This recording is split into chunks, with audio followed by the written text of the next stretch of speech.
What if the version of you that everybody loves isn't fully you?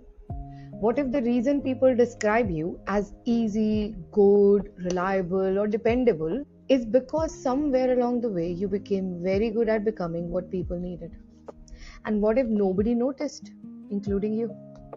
Because this isn't about lying or pretending or being fake. Sometimes it starts much smaller. You realize people respond better when you stay quiet. You get praised for coping, for trying harder, for not making things difficult. So slowly, without meaning to, you learn. Observe, you adjust, you edit. Until one day, you realize something really uncomfortable. Because you know how to fit, you know how to perform, but you are not completely sure who you are when nobody is watching. And there's a word for this: masking. So welcome to the Thoughtful Doctor, where medicine meets humanity. So today I want to talk about the hidden cost of becoming acceptable. The mask we don't realize we are wearing. So masking means unconsciously or consciously hiding parts of ourselves. Our traits, our reactions, our needs, our way of being to fit in, to avoid standing out, or to navigate the world more smoothly. And masking is perfectly human. We all do some version of it. We behave differently at work than we are with friends. We soften ourselves. We read the room. That's perfectly normal. But masking becomes different when it stops feeling like a choice. When it becomes like, if I show up naturally, I might not belong. And this conversation matters especially in neurodiverse population, including ADHD, autism. Not because neurodivergent people are doing something wrong, but because many social norms were never designed with every kind of brain in mind. So instead of environments adapting, people learn to adapt themselves. And this is one big reason why many girls and women, especially the intelligent ones, went unseen for years. Not unseen as people, but unseen in a way they experienced the world. There were differences in attention, emotion, communication, sensory experiences, energy levels, the effort of everyday life. Not because those differences weren't there, but because they became skilled at adapting, watching, copying, preparing, learning social rules instead of absorbing them, becoming excellent students of people. Sometimes masking looks like rehearsing conversations before they even happen, forcing eye contact even when it feels uncomfortable, laughing because everyone else laughed, holding in movements that help regulate the body, pretending the lights aren't uncomfortable, pretending the noise is not painful, staying in the room when every part of you wants to leave. And often people praise this, or at least appreciate this. They say she's mature, he's sensible, they are independent, so easy, so capable. And nobody pauses to ask how much effort that took. And I want to be fair here, because masking isn't irrational. It often works. It can protect people from rejection, help friendships form, help someone keep a job, get through school, working life, avoid awkwardness, build confidence. Sometimes what starts as pretending becomes genuine growth, which means masking isn't failure at all. It's often intelligent adaptation. But the problem is not that people learn to mask. The problem is when someone becomes so good at adapting that they no longer know when they are doing it or who they are underneath it all. Because masking does work until it doesn't. From the outside, it can look like confidence, success, good social skills, coping. But internally, it can feel like carrying another full-time job. You are constantly self-monitoring, you are editing, calculating, thinking before every single response. You're suppressing your reactions, you're suppressing discomfort, suppressing needs, and eventually your body notices. You become emotionally exhausted or mentally overloaded.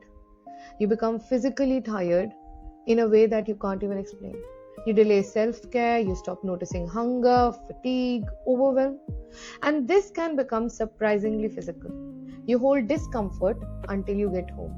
You seem fine all day and then collapse. You ignore the need for rest. You override the sensory discomfort because you push through until the body eventually says, I am done. Sometimes that looks like burnout, sometimes shutdown, sometimes emotional overwhelm, sometimes simply feeling disconnected from yourself. Because if you spend long enough adapting, you stop receiving your own signals clearly. You stay switched on, even in places that should feel safe. And over time, something else happens. You become very good at performing and less certain who you are underneath it. Because if you have spent years asking what version of me works here, eventually you stop asking what feels true or safe. And this is where anxiety sometimes get misunderstood, because sometimes anxiety isn't fear. Sometimes it is the years of trying not to get it wrong. And loneliness isn't always being alone. Sometimes it is being surrounded by people who know your mask but not your nervous system. Well, let me tell you about this man. A man in his 60s I met recently. Good life, stable job, family, responsible. Nobody from the outside would describe him as struggling. But when he looked back, his life suddenly made more sense. School reports, bright but careless. Needs to apply himself more. Too talkative. Detentions, trying harder. Learning quickly that being himself had consequences. So he adapted. At school, he copied. At work, he overprepared. Promotions terrified him. Not because he wasn't capable, because more responsibility felt like more chances to be found out. So he stayed smaller than he needed to. Anxiety came in episodes. Smoking and alcohol softened things. Not the chaos, not the crisis. Just enough to rest. Enough to quiet the constant effort. Relationships eventually became difficult because closeness meant being seen. And being seen had never felt safe. And all those years he thought, I'm just not coping as well as everybody else. Until one day, someone asked, not that what's wrong with you, but what has it taken to become who you are?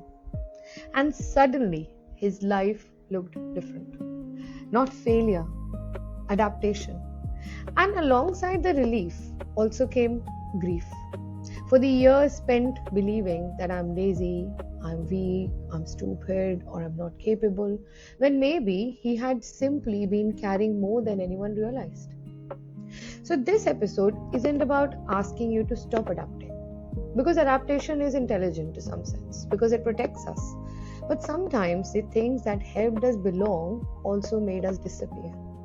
And maybe one of the most rewarding things we can do is not becoming more acceptable, but becoming more ourselves.